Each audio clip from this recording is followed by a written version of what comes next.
bring in our guest soon. I mean, like Stacey Abrams, you had like group grassroots people like Sister Stacey Abrams. Somebody put in there. Can't forget Stacey Abrams. I can't believe I'm saying this, Young Jeezy and T.I., but I guess and well, Killer Mike has always been on. Gotta give credit where credit is due. No, they played their role. They played their role. Hip hop can move things when they want. Yes, it can. It's an agent of change, man. It has been since its inception, brother. Yeah, hip hop can change. So, and we need more young people like Stacey Abrams, and we got my young brother, my frat brother. He's about to come on. Jamie, can you please bring in our political analyst, Keron? Fellas, what's going on? All right. What's up, Keron? Peace. Welcome Keron, back, brother. It's good to have you back again, brother. You got so much information. We brought you back again. Remix. We're doing a remix without Puffy.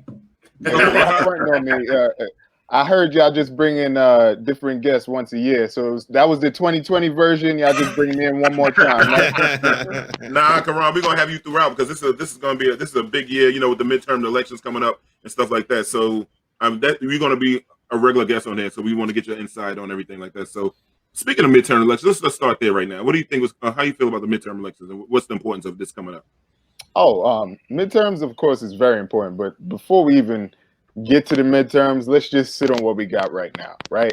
So Democrats have the control, right? They have the presidency, they have the House, they have the Senate, which this is the first time since 2014.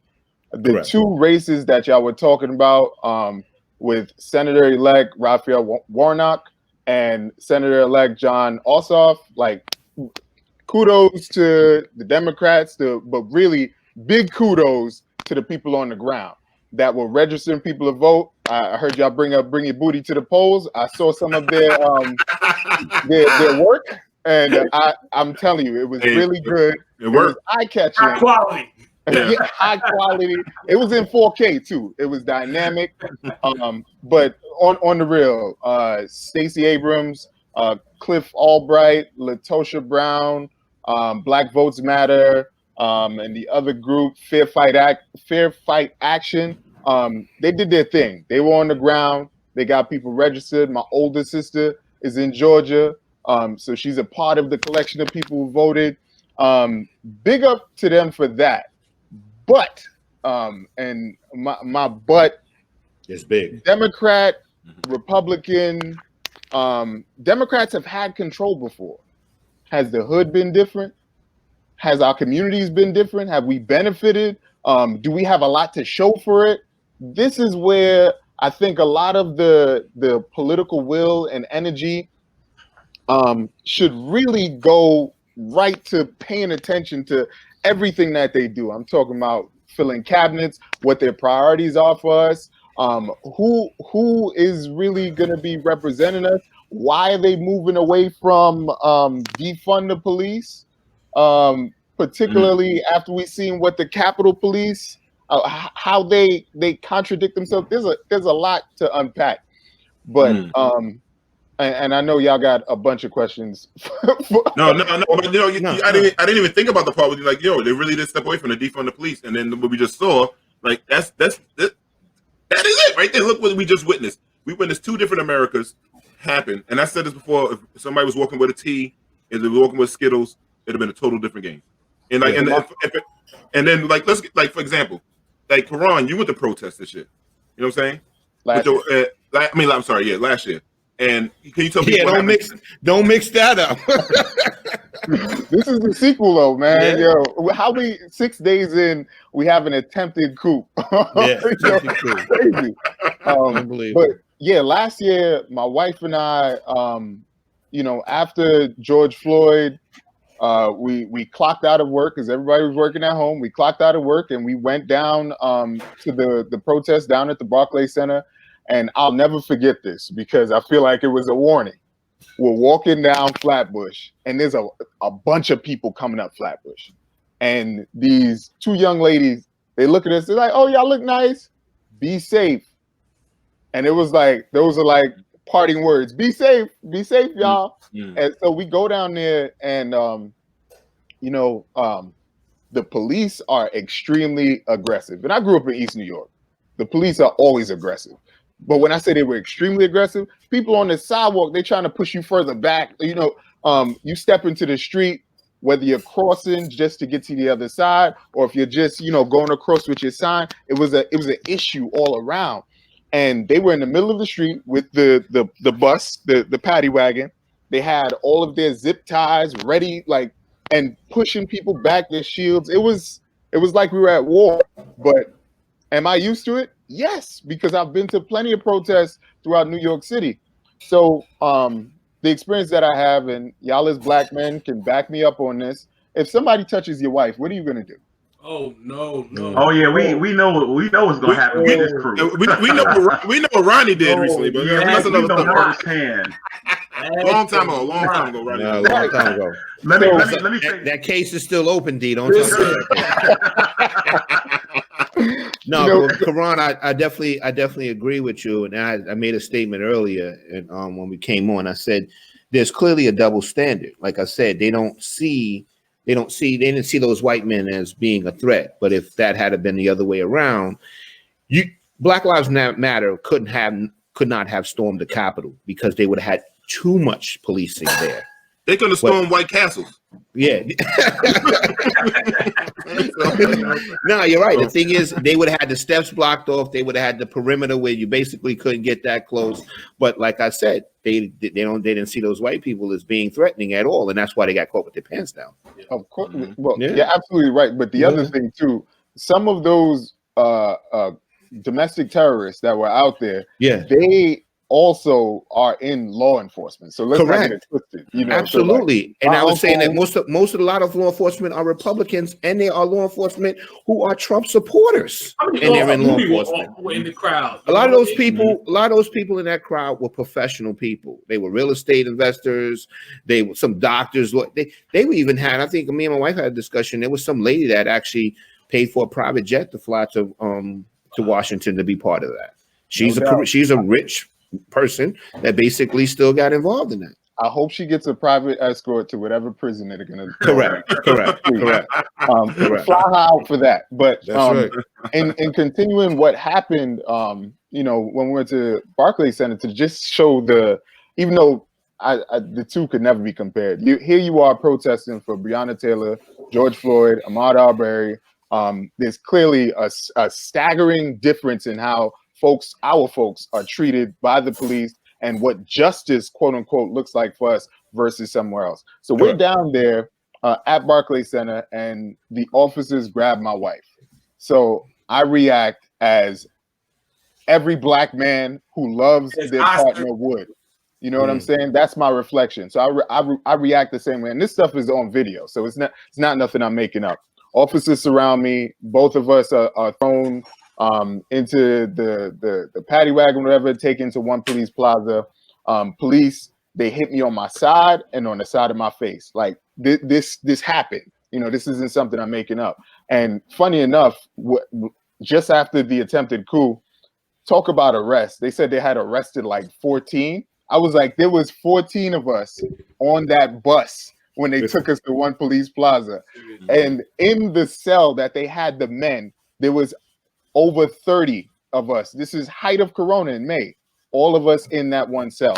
And then when you think about the things that we've seen on social media with the attempted coup, they opened the gates for them to come through. They shook hands. They took selfies. I saw a video of one of them walking an older woman down the steps who had her MAGA hat on. And then when you hear about all of the things that they've done, whether it be like smearing feces on the wall, taking property, taking mail from Nancy Pelosi's desk, going in their computers. Like, when we think about what black people would have done, first of all, black people would have never, ever done some stupidness like that. No, because we don't put our feet on nobody's table. And we don't play your mama to beat your ass. And we don't play with feces. we don't play with feces at all. I heard somebody. I hate to interrupt you, but I saw somebody on social media that was comparing the riots at the Capitol to basically when they stormed the CVS in Baltimore. The Capitol is not fucking Target. It's not, it's not a CVS. Black people would have never did that to the building because they would have understood the repercussions of something like that. You know what I mean? But you heard them yourselves when they were in there. They said they were taking back their country. That's what they were doing. Black people are killed for less. Mom brought up Skittles, iced tea. How about sleeping in your crib like Breonna Taylor was doing? Like, what was she really doing? The other brother just the other day, a Subway sandwich is what he had on him. Another brother, cell phone in the backyard. So Black people are killed for existing, straight up. And the officers are not punished. The people that are doing the killing, doesn't even have to be an officer, are not punished to the same degree that we are punished for having weed. And weed is becoming legal all over the place. Right. Yeah. So when we really think about the staggering differences, I don't think Black people were surprised. I think all of the bystander, white, liberal friends and people that have grown in a bubble are surprised. And to me, this was like the finest hour for fascism and one of the finest hours for American hypocrisy. Like this takes the cake for the year. I don't know what can top it. I don't want anything to top it. But when we think about that level of hypocrisy, this, and I tweeted about this, the confusion I had growing up reading American history is one of my favorite subjects. Reading American history, liberty and justice for all, asterisk, big asterisk. And my confusion was, if we are preaching all of this stuff, how can all of this happen throughout history? And then here I am trying to convince my teachers of my circumstances, constantly doing it. Then I grow older and I go to college and I'm upstate New York with all of these white folks from all around the state. And I'm trying to convince them that this is my existence. And it's for naught. And in my senior year, Trayvon Martin is killed. And then we're having more debate, more discussion. And I'm trying to tell him he has skills in iced tea. And they don't believe me. And then here we are. Bold, high definition on C-SPAN, the unblinking eye. You've seen it. What do you say now? So those are the people that are you know what, Keron, I want to ask a question, and you just led me into it. So you are a young man who dedicated your life to this cause and trying to make life better for people across the board, especially your people. What do you say to young people who are now discouraged and despondent, and they feel like the system is so against them that they may not even want to become a part of it? So what do you say to those to just try to keep them involved and interested in believing in this system that doesn't apparently believe in them? So I recently came across a really nice quote, and it's because a friend of mine, she's a teacher. She has 7th grade students. She said, Keron, I tried to speak to them. The very next day, they were crying. They were scared. They were angry at the things that they saw. They're frustrated, and I feel like you need to speak to them. And I'm like, I'm not sure what I can say that will be a guiding principle, but I hope that, what does come out helps. The quote that I'm using is that children are 20% of the population, but are 100% of our future. So when we think about that, the whole reason I'm knee deep in the cause and want to make a difference is because history was one of my favorite subjects. I read about all of the contradictions. I saw, all right, look, this is where I can make a difference. I can make a difference in helping my community understand government and recognize the connection that we need to have for particular resources that we need. If there are more of us involved in that, then we can make a staggering difference, because when we think about surviving in the meantime until there is overall systemic change, we have to be in those areas. So when you're 20% of the population, 100% of the future, you pick a path that's going to make a difference, because right now you have your parents. If you're a young person, you have your parents, you might have your grandparents. They've existed, they've done things so that you don't have certain experiences. What are you gonna do for who's coming up after you?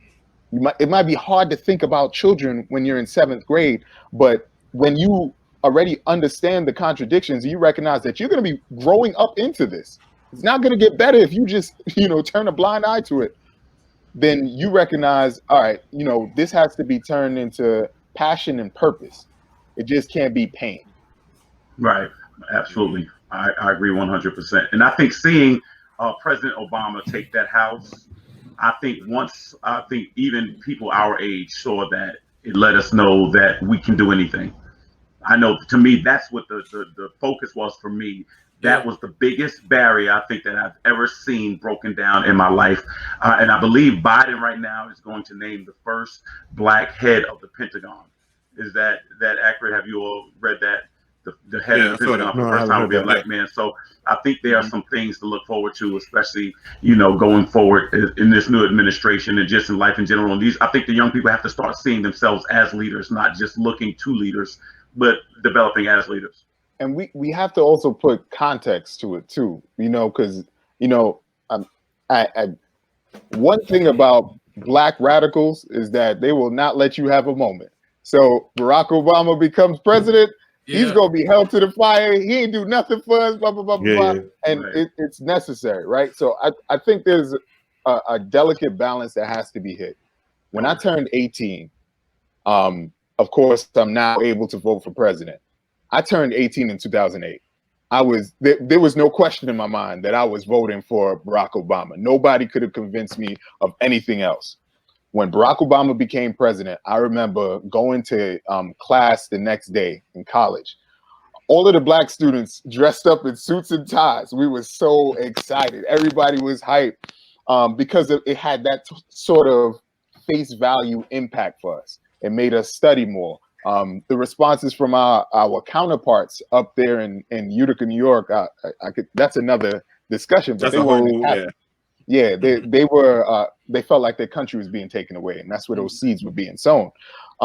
But all in all, that excitement is necessary. But for us, where we at, and putting the context to it, black faces in high places can't just be it. Right. They have to use that space to create a gap difference for us, like make an actual difference. One of the things that I think I said this at the start of the pandemic, I think everybody did. You thought about all of your local black-owned businesses. If we can't go to them, how are they gonna make rent? How are they gonna make money? They were barely hanging on before.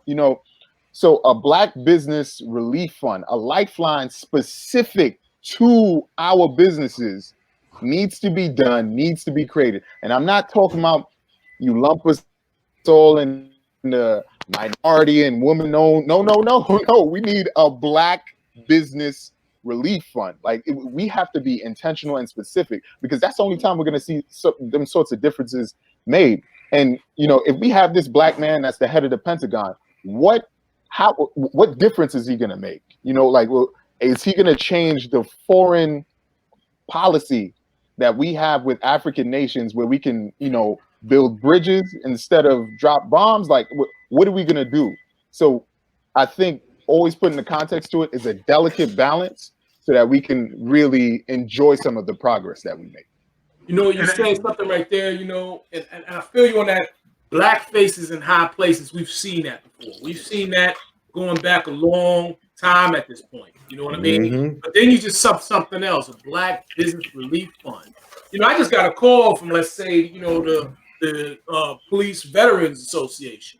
And they'll call you every week, every year, just trying to get, funds or whatever. So where does that black business relief fund come from? Because if somebody's calling my house on that, you know what I mean, or if there's something that I pay into, I'm with that. So is that something that we get started, or do we wait on a celebrity to get that started? Like, what do you think? What are your thoughts on that? So it's come from the government. Yeah, but everything can't come from the government, though, brother. It could be private, public. Like that happens a lot in government, especially when government doesn't want to have to pay for everything because they think that's socialism when everything is paid for. But when we really look at the importance of local, a black business relief fund doesn't just appear because you and I talk about it. It appears because the folks who have the power have heard about it They know that their constituency needs it, and they have the political will to make it happen. Mhm. So everybody was caught up in the 2020 elections and we got to get Trump out. We got to get Trump out. They were absolutely right for that. But 2021 is by far one of the most important political years for folks that are living in New York City. When we look at our local elections right now, 35 of the 51 council seats are term limited. Council members have so much power. One of their biggest points of power is land use decisions. When we think about our communities being gentrified, and that's still a battle within COVID and the Cooper temp and everything else that's happening. With our communities being gentrified, the decisions that are made on public land and how developers get it, it's important. Council members can say, all right, no, you're not going to be able to do that. And the developers can't move forward because there's that partnership. They make the decision on land use. So when you have a developer that's proposing, look, we're going to build this amazing complex, but it's not going to be affordable to your community, but we're going to build this amazing complex. You say no because you want to preserve your local population. This is where you end up with a different demographic starting to move in, and your chopped cheese is too much money, and all the things that you enjoy about your community start to change. Yeah, your parks might be better, but then the cops start to harass you for being in the park late at night. So it becomes all of this. It's just not a good experience. So when we think about a Black Business Relief Fund, you get the ear of your council member who also votes on the city budget. New York City's budget is $89.1 billion this past year, even with COVID. That's absolutely ludicrous when you think about that.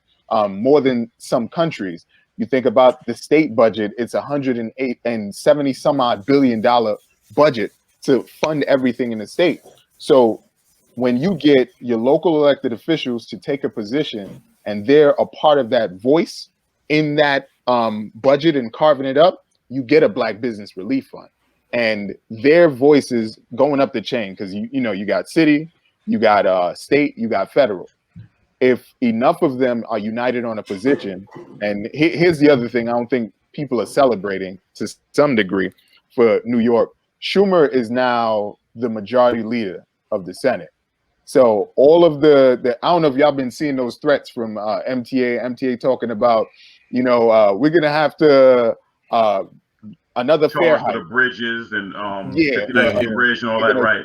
Yeah, all of that is from then unable to carve up the federal budget to where we could get enough. New York is going to benefit significantly from these elections in Georgia. So there's going to be help coming.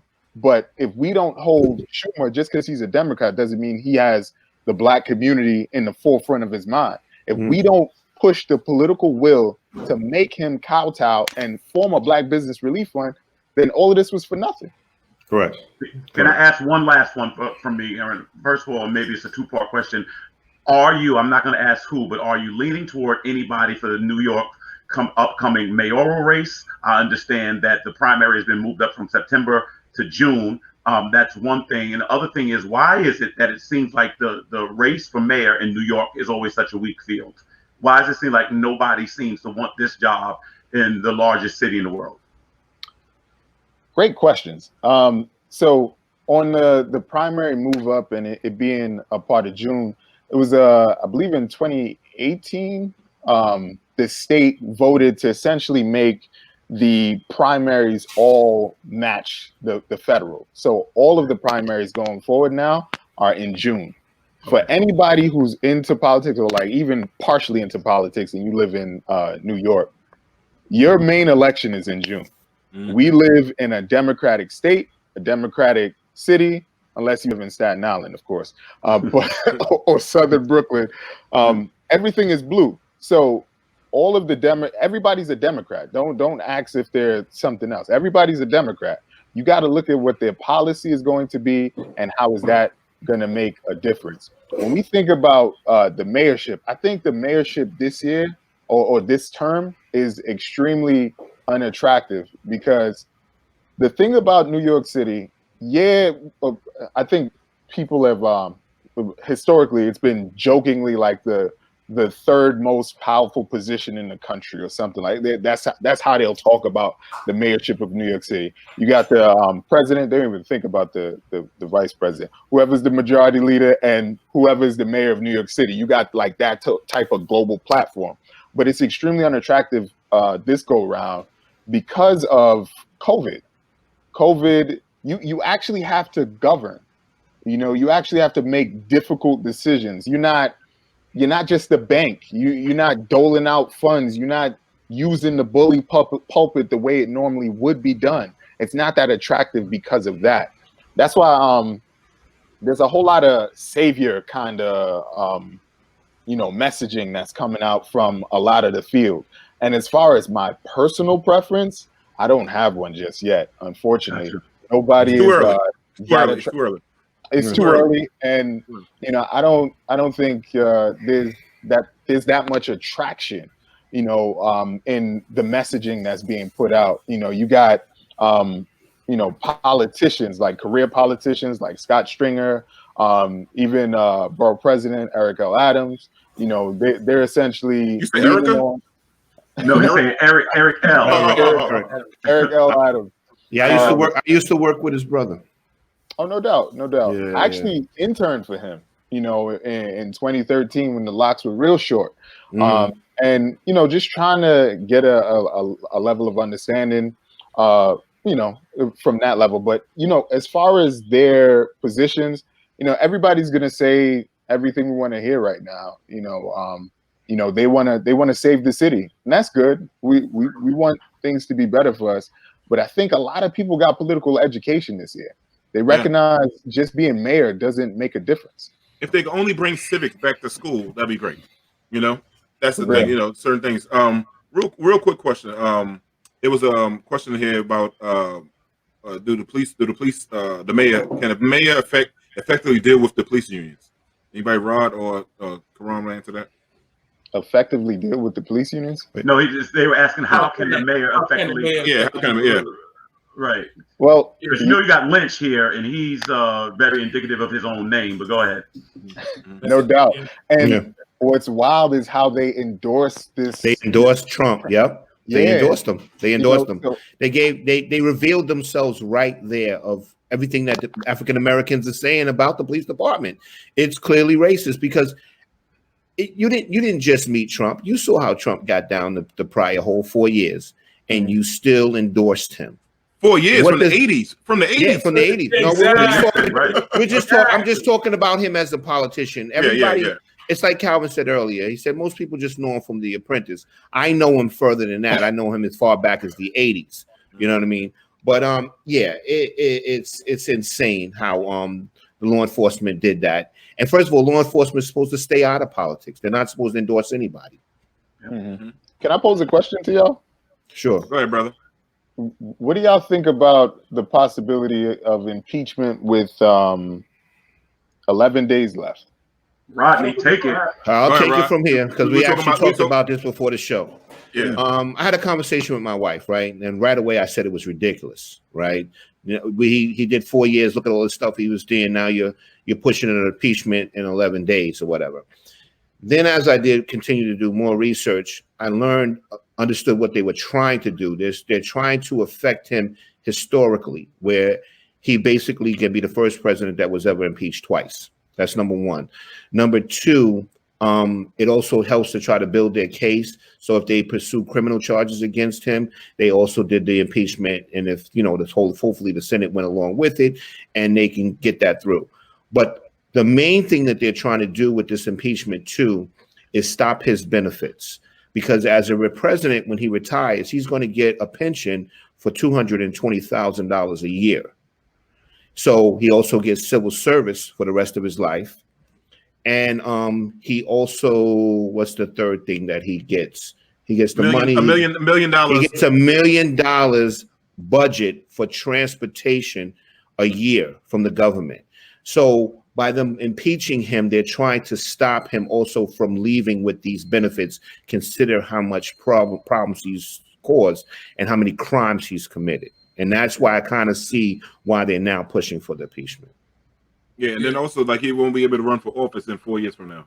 Correct. He won't be able to, he won't ever be able to run for any office. But I'm actually of the mind to think that that's unrealistic anyway for him trying to run for office again. Like he's too damaged for it. Don't underestimate him. Don't underestimate him. I said it the first time, but at this point, I really can't. I don't think the party would run him. I don't think the party would run him. Exactly. He doesn't need the party to run. He doesn't need the party to run. No. I'm trying to tell you, he can't. He doesn't have.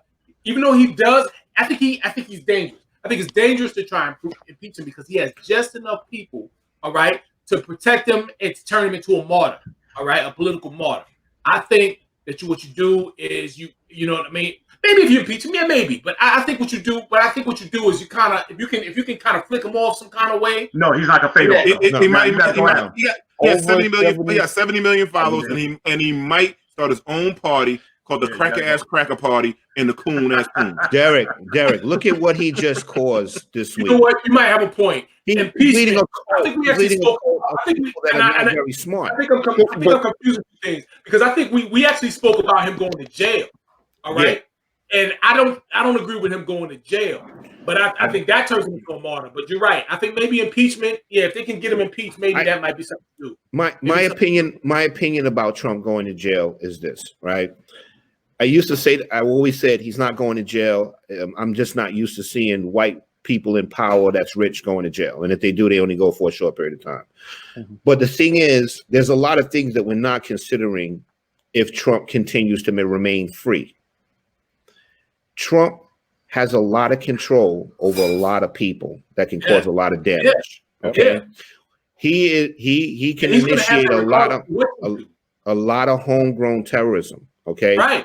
Now, here's the other thing too, right? How he's more dangerous being free. There are a lot of secrets, national security secrets that are still in Trump's head that he knows, and he can sell those secrets to other countries. He's a very spiteful, dangerous individual. So the thing is, I'm thinking that the jail. You actually said he has a head, man. That's kind of like. The thing is, there's a lot of things he knows about this country that he could sell to foreign countries that could hurt us. If he read all the briefs. No, well, the thing is, he doesn't have to read them. He's not reading them. Somebody's telling him what they say. You know what I'm saying? So there's still a lot of stuff there. That's why I'm saying to myself that them jailing him starts to look a little bit more likely to me now. I'm not saying he's going to jail, but I'm saying that if you let a man continue to be free with this amount of power and instability in his mind, it's very dangerous. I'm not concerned he stays in the country. Shoot, you know what I'm saying? Right. For real, I'm not concerned he stays in the country. The thing is, you're starting to say, hey, okay, they cut his Twitter's account off. He can't reach his fans. Guess what? His son's Twitter account ain't cut off. His daughter's Twitter account ain't cut off. They're going up. That that he has, man. They can go to jail. They can go to jail. And they have been cutting off other people in the White House accounts. I was watching that today. But the thing for me, for Black and brown people, with this whole, it just showed me what happened at the Capitol. We are not safe. The thing is, like, I always tell, and you know me, Ramin, you're a big gun advocate for this. No, I'm safe. I'm safe. I'm safe. Yeah. It'd be a grave mistake if they came over here. But it's they're not gonna chase me up the stairs. They're not gonna do that. No. But it just shows to me like we have to protect. Like they beat a sister down in the street. If y'all saw that, right? I saw that. Went around, you know what I'm saying? And the one white lady talking about we got your wig and all this other stuff like that. Like. Those kind of things, we have to start thinking. Like, we're not safe in the street. I live in Queens. They was in Green Acres Mall protesting. And it's not safe. They in Green Acres, they might be bold enough to come over here to South Jamaica. You know what I'm saying? Then next thing you know, they're in East New York. You just don't know what these, these Long Island Keron's like. That's a career decision. It won't be safe in the East. I'll tell you. No, they won't be. He was with you for a minute. They have a limit. There's a gun club in East New York. They don't want to come out there. The hood got an illegal gun club. They got a gun club. Devon, you bring up an excellent point. So, like, the other thing out to our people is that please don't be distracted by following the reality TV of this country.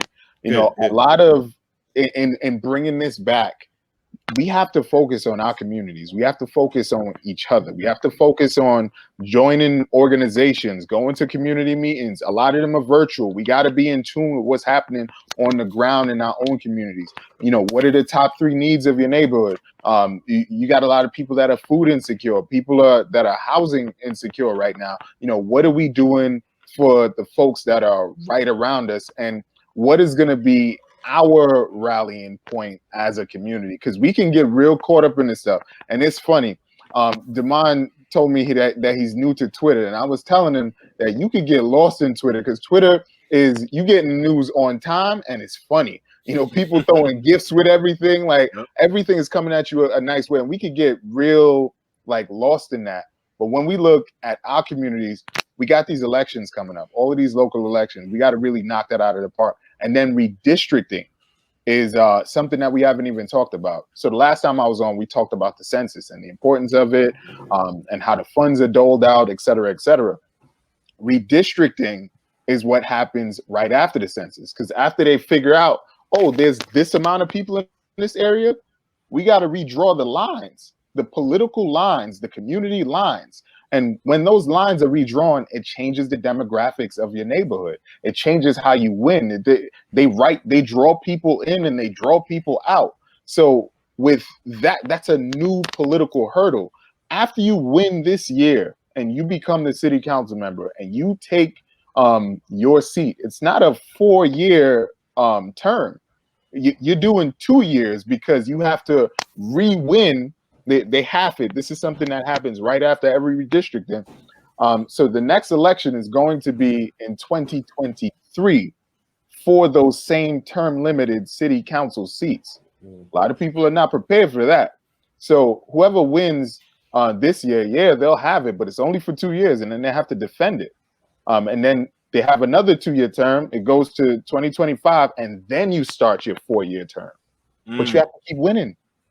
So when I'm this encouragement that I'm thinking about for us joining an organization, understanding what's happening locally in your community, what are the top 3 needs? Yeah, your family might be good, but the rest of your neighbors are not. So we have to really understand that and really immerse ourselves in it.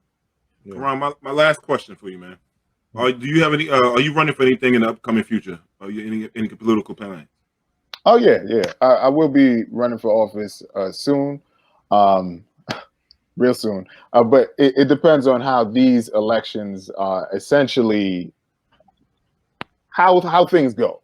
But I will be running for office soon.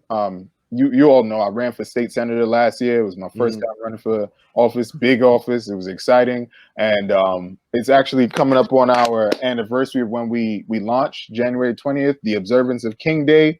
And our guiding quote for that was, "The time is always right to do what's right" by King.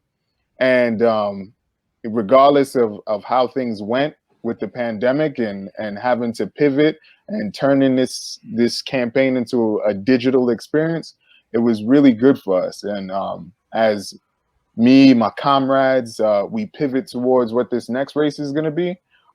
We're excited. We're ready. And when we have the news to break, we will break it right here if you want. We definitely support, and we will fundraise for you, brother. We're gonna fundraise. We're gonna be out there. We're gonna be out there. We're gonna be right there. So, Keron, thank you, man. Need our help, we're here for you, brother. We're here. Yeah, we got you. Like, we got a lot of connections. Rod we make shirts, all kind of stuff. So we're gonna do it. We're gonna make it happen, man. We're gonna make flyers, all kind of stuff. Whatever you need, bro. Yeah. So, Keron, I want to say Happy Founders Day to you, my brother, too, man. Blue Fire, Go Mob, So, tell your wife I love her, and I hope to see you soon. Oh, anything you want to promote, like you're running? This guy ran on New Year's Day or New Year's Eve or something like that. He ran. So I'm a part of Black Men Run New York City. We run on every Wednesday and Sunday. On Wednesday, it's in the evening, 7:15 p.m. And Sundays, 9:15 a.m. at Grand Army Plaza. Come through. You don't have to have any experience. You may have never run a mile. You can come and run with us, and for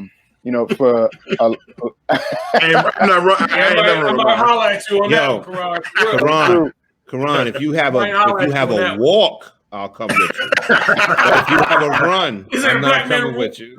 Black man I walk? might do It's the over. I'll do a crawl, and I might be the person holding the water cup. No doubt. It's A all walk speed, or a though. bike So ride. If you do a walk or a bike ride, I'm with it. All right. it's all speeds. Y'all come out. No man is left behind is really what we go by. So if you're coming there for the first time, you will not finish that run by yourself. It's something I'm really encouraging people to get involved with. Last year, our health was tested in a way that no one was prepared for.